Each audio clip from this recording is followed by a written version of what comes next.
What the hell was she doing out here at a time like this? I eased my foot down onto the brake pedal, and the car slowed to a stop. I looked out the window at the woman.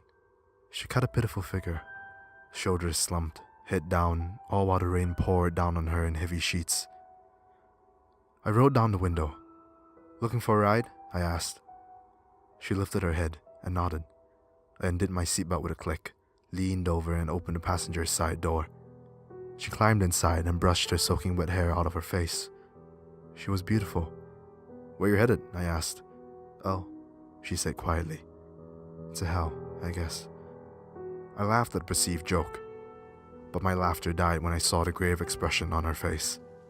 "Well," I said, "I can get you as far as Los Angeles. I guess that's about as close to hell as you can get without dying." Her face eased into a wry smile. "Okay," she said. "Los Angeles it is." I smiled at her and hit the gas. Silence settled over us as we drove, and the rain came down heavier and heavier, even with the wipers on full speed. It was impossible to see through the endless gray curtain of water. "So what brings you out here in weather like this?" I finally said. She looked a bit startled as she stared out the truck's windshield. "Oh," she said, "I hate the rain." "Yeah," I said. "It's a good thing I found you when I did. This area is prone to flash floods, you know." A convulsive shiver shook her entire body. I cranked up the heat. "Hey, not to sound like a pervert, but shouldn't you get out of those wet clothes? I have some spare dry ones in the back, and I won't watch you change, I promise." "Okay," she said. She pulled her coat and shirt off right then, before reaching in the back and grabbing an old t-shirt I kept as a spare in the back. "Oh my God," I said. Now that her coat was off, I could see her neck. A thick purple bruise encircled it. She looked like she had been strangled. "Are you okay?" I asked. "Do you need medical attention?" "Ambulances don't come out here," she said. "Same for police. It's too remote." Right," I said. This woman was starting to make me feel uncomfortable, and our conversation once again faded into silence. It was a few minutes before she spoke again, right as the car was about to crest a large hill. "Stop the car," she said. I slowed, but didn't stop. "What's the matter?" I asked. "Stop the car." "I can't do that," I said. "I'm on a tight schedule, you know. And besides, I can't just leave you out here in this weather." She turned to me. The look on her face was totally blank as she seized the wheel and pulled. The truck jerked to the right, and tires squealed as I slammed on the brakes. I jerked the wheel back, but it was no good.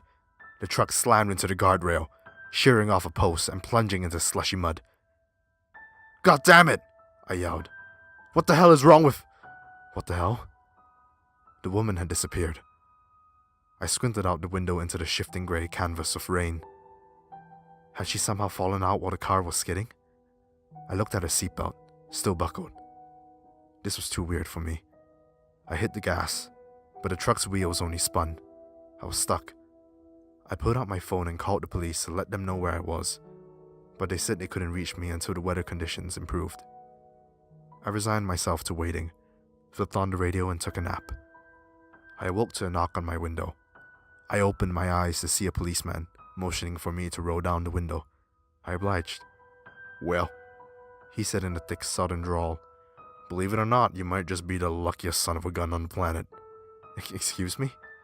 "Come on out, I'll show you."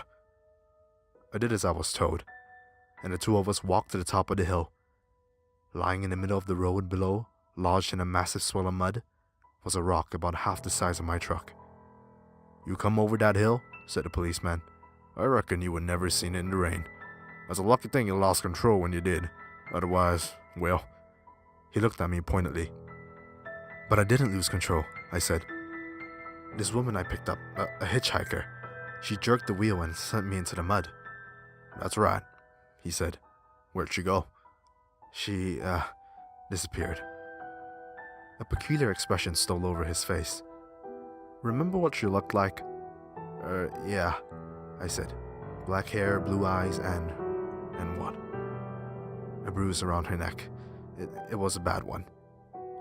The policeman nodded inside. "Looks like you ran into Maggie. She's a local legend around here." "Legend?" The officer nodded and explained. Apparently, Maggie was a single mother who had locked her daughter in her room in order to keep her from running off with an abusive boyfriend. She went off to work and left her daughter, taking the key with her. It rained hard that day, and the house was flooded. The daughter couldn't get out and drowned. Maggie was inconsolable. She hanged herself a week later. Her note said that she was going to hell to atone for her sins. But she didn't go to hell, according to the legend. She stayed on Earth to atone by saving wayward travelers from the same fate her daughter had suffered. I suppose that might have bumped my head in the crash, that Maggie might have been nothing more than a hallucination. Except for one thing. When I went back to my truck, the shirt and jacket she had been wearing were sitting there still, soaking wet, on my passenger seat. I still have them.